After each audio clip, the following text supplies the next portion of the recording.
Dan selepas ini kita kena langkah seterusnya selepas ini ialah satu jawatankuasa khas akan dibentuk oleh pihak kerajaan negeri dengan sokongan daripada Petronas dan badan-badan terbabit untuk mencadangkan pula langkah-langkah susulan yang perlu diambil oleh pihak kerajaan,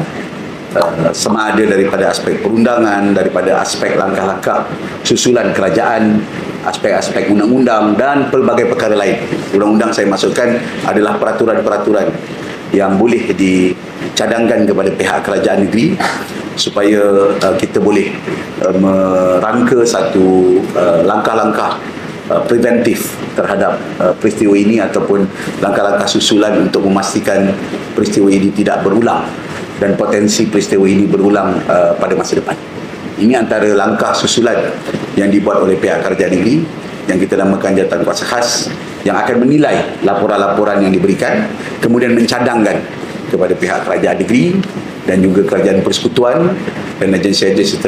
terbabit untuk melakukan langkah-langkah susulan supaya aktiviti ini ataupun event seperti ini tidak lagi berlaku di masa hadapan.